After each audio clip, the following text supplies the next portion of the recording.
Pike. We're the place that trains the majority of all the police dogs around this area. In a few minutes, you're going to meet Officer Tom and his partner Leo from the Gurnee Police Department. What's going to happen is I'm going to tell you guys a little about our program, what the dogs go through. After that, we'll show you some obedience on and off leash. After the obedience work, we'll show you some of the drug work, how we train these dogs to smell out drugs. And then at the end, I'll have my partner put a suit on, and we'll let Leo bite him. You guys want to see that? Of course you do, because you don't have to put the suit on. All right, I'm going to tell you guys a little about our program. We use German Shepherds over any other breed. Reason why we use German Shepherds. They can stand the heat as well as the cold. Rottweilers can't stand the heat unless they're raised up in the heat. Dobermans can't stand the cold unless they're raised up in the cold. Our weather changes all year round. It can be 30 below today. It can be 90 above tomorrow. So German Shepherds can adapt to any type of the weather. Once we find the dog we like, this dog goes through a 3 months of pre-training. Pre-training is where myself and other canine trainers at the kennel start training this dog in his obedience. If you don't have an obedient dog, you do not have a police dog. After the 3 months of pre-training, that's where the officer comes in. He meets his dog for the very first time. When he meets his dog, we tell him, take your dog home, take it to the police department, let everybody pet this dog. After the first day, we do not allow anyone to pet our dogs. Reason why? If I let everybody here after this demo come up and pet Leo, then he got called to go look for a bad person, how's the dog know the good person from the bad person? So we're still the only kennel that believes in people not to pet police dogs. The only ones who are allowed to pet this dog is his immediate family, immediate friends. After he meets his partner, him and his partner go through another 8-week course. During the 8-week course, the dog already knows a lot of his stuff. We have to train the handler to train his dog now.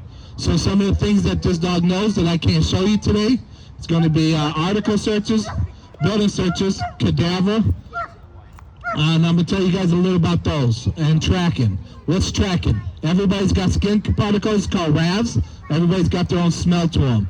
This is what the dog's smelling for. He's smelling for those skin particles. So the first thing the officer's going to do when he gets to the scene, he's going to ask for the last point they see in the person, and Leo can pick up a track from that spot. If this dog has an article to smell, like a hat or a brush, he can smell that article and pick up that scent and that scent only. This dog will track all the way until he finds the person or until he loses the scent. What I mean by that, let's say a person had a car down the road, they jumped in the car and they drove away. This dog will track all the way until that person got in the car. How's the officer going to know? His dog's going to lie down at the end, and that lets him know that the track stops here. A lot of people want to know how if this dog knows if he's looking for a good person or a bad person. If this dog's out there looking for a lost kid or a lost grown-up, he's not going to pump his dog all the way up to the scene. He's going to be nice and calm. But once the dog finds the person, he will only let the dog get so close because this is a biting dog. That's where his backup officers will come, and then they will take custody of the person. If this dog's out there looking for somebody that just committed a robbery, he's going to put on a big, thick collar called his bite collar. That lets the dog know he's probably going to get a bite at the end of that track. We use males over females. The reason why, females, when they're searching a building and they find the person, the females always come back and look for their handler. That's very dangerous because that person can move to a different room. Male dogs, once they're cut off leash, all they want to do is find the person. When Leo finds the person behind the door, the dog will sit there, bark, scratch, dig, bite, try to do anything he can do to get that person. That's where the officer will come up to his dog's side. He will praise the dog for finding the person. He'll give the person 3 warnings to come out of that room. If they don't come out in the 3 warnings, he's going to send the dog in. All right, we're going to show you a little obedience. All the obedience you see here today, you can do with your dog at home. It just takes time and patience. So he's going to walk for it, make his dog heel. Heel just to mean to walk by his left side. He'll do a bow turn. The dog's trained on the officer's left side because what's on his right side? His gun. He has to have free hand of his weapon at all times. He'll do another bow turn. He'll stop, make him sit. Wherever the officer stands, Leo will always come back to his left side. So if you tell him sit, stay, step on the opposite side of the dog and tells the dog to heel, he'll come right back to his left side. If you tell him sit, stay one more time, step over the dog so the dog's in between them and tells him to heel, Leo will always come back to that left side. He'll walk forward, make him heel. He'll do another bow turn. He'll stop, make him sit. Now all of our dogs know hand signals. How do you teach a dog a hand signal? He's going to tell his dog to sit, stay. He's going to walk 5 feet in front of him. He's going to give him a hand and voice to down. He's going to walk back around him. He's going to praise him for listening. He'll walk forward, make him heel. He'll do another bow turn. He'll stop, make him sit. This time he'll down him. He'll walk 5 feet in front of him again. Now he's going to raise him with a hand and voice. He's going to go up, praise him. Just back away again, Tom.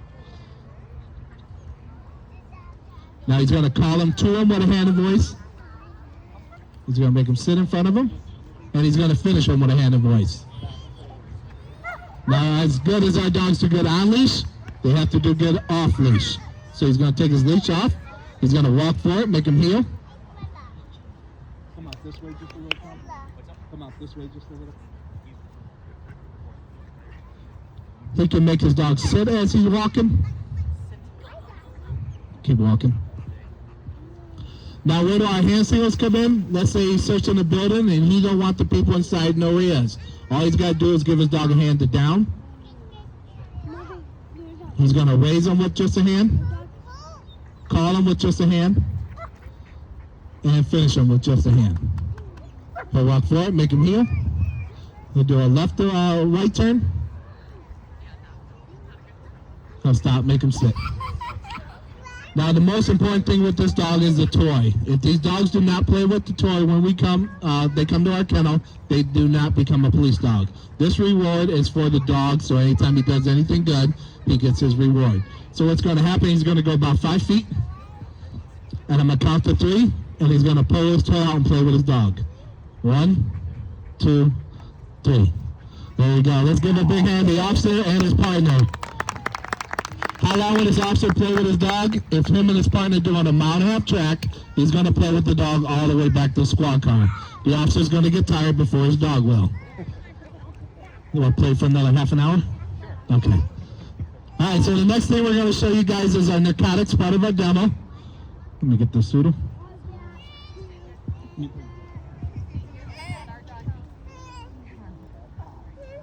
Alright, so the kind of drugs that we use during training and demos is called a pseudo drug. It looks like, smells like, but does not have any effect on the dog. If the dog get a hold of this drug, nothing's going to happen to him. If the dog get a hold of some real drugs and the officer didn't know, he's going to have to take his dog to the hospital right away. So we're going to go back to the first day we started training this dog to smell out drugs. Gus is going to sprinkle little drugs in the box. John, come over here.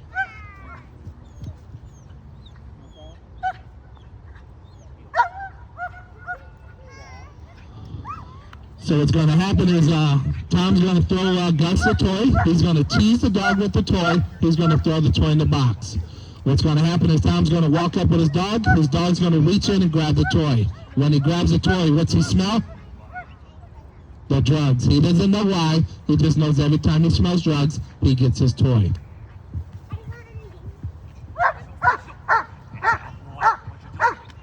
And he throws it in. And he goes up, and he gets his toy. Let's give another big hand to the officer and his partner. So now what we're going to do is take this contaminated box. We're going to put it at the end. Gus has got 2 more boxes he's going to put out. We're going to put a toy in the last box. This time when the officer throws Gus the toy, Gus is going to tease the dog again with the toy. He's going to act like he puts the toy in the first box. This is how we train a police dog to smell out drugs.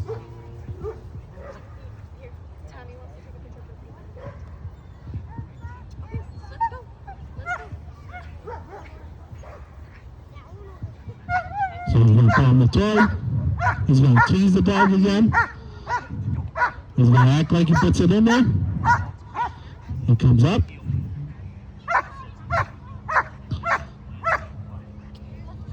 And he smells nothing. And he smells nothing.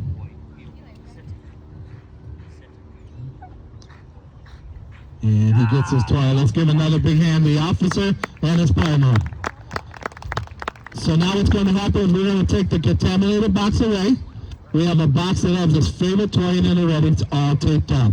The only way for the dog to get his toy out is to tear the box. You guys want to see that? Alright, so we're going to put this box out. Wherever the officer points his hand, the dog has to smell. He's not going to move on until the dog smells where he points his hand. Us as trainers, our job is to trick the officer, not the dog. So everybody picture this last box right here. Your brand new Mercedes you just bought, and you have to open it.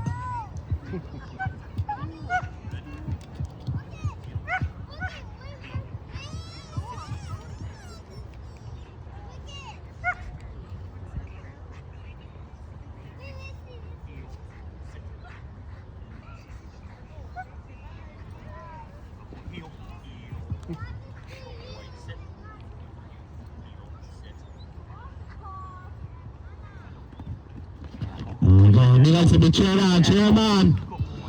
He likes it. He's got it good. Get it out of here. It's in there somewhere. There we go. Let's give a big hand to the officer and his partner. How long will this officer let his dog do this in real life? Just for a few minutes, because we don't want the dog to get to the real stuff. We used to let our dogs just claw one time, but somebody went to court and said that the dog jumped up on the car and slid off. So now we let the dog sit there and dig for a while. All right, you guys ready for the fun part? Only one person. You guys ready for the fun part? All right, there's fire trucks you guys can go look at. Public Works. What are you guys waiting for? You guys want to see the dog bite? So do I, because I don't have to put the suit on today. All right, so the first thing we're going to show you guys is the control.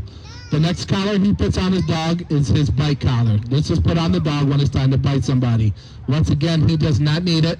It's just easier on his neck, so when he's pulling towards a bad person, he's not pulling on a pinch collar. So what's going to happen is we're going to show you the control. Tom's going to put his dog in a down. And he's going to walk up. He's just going to talk and he's going to pat the bad guy down. Just because he's patting the bad guy down doesn't give the dog a right to bite.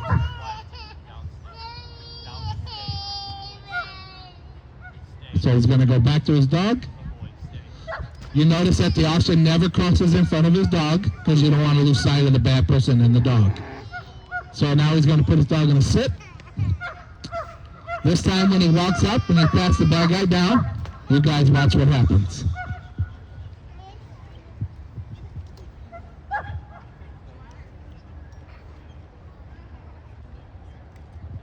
There we go. The harder he fights, the harder he bites. Our dogs are trained to bite and hold on. So if this dog is biting in your arm and you start kicking this dog, he's going to come off and bite you in your leg. The only time this dog's going to come off is when the officer says, "Bad guy, stop fighting my dog. Leo, out." There we go. Let's give a big hand to the officer, his partner, and Gus. A lot of people want to know, where would our dogs bite you? These dogs will bite you anywhere they can. You kick the dog, he'll bite you in your leg. You headbutt the dog, he'll bite you in your head. We train our dogs to bite and hold on. Everybody wants to know how much pounds of pressure this dog has. Picture a car tire running over your arm and stopping on it. It's about 1,000 pounds and up. The harder you fight, the harder they bite. You guys want to see another one? I do too. All right, they say, what happens if the person's not moving when the dogs still bite them? Everybody knows what a bee looks like? Picture a bee stinging your arm. Are you going to look at that little tiny bee and say, ouch? Or are you going to swipe that bee away? Now picture that bee weighing 85 pounds. What's going to happen, he's going to ask Gus to see his right hand 3 times. He's not going to show it to him. He's going to send his dog.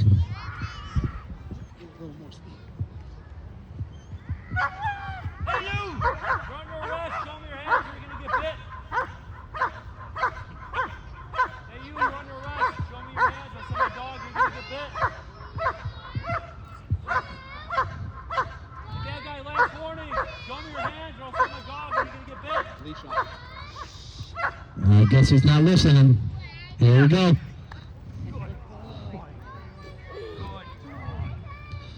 And remember, guys, this is the only time you can pet a police dog. The only time he's going to stop is when... Leo, out. Out. Heel. Let's give a big hand to the officer, Leo and Gus. That is our demo. If you guys have any questions, we'll be here for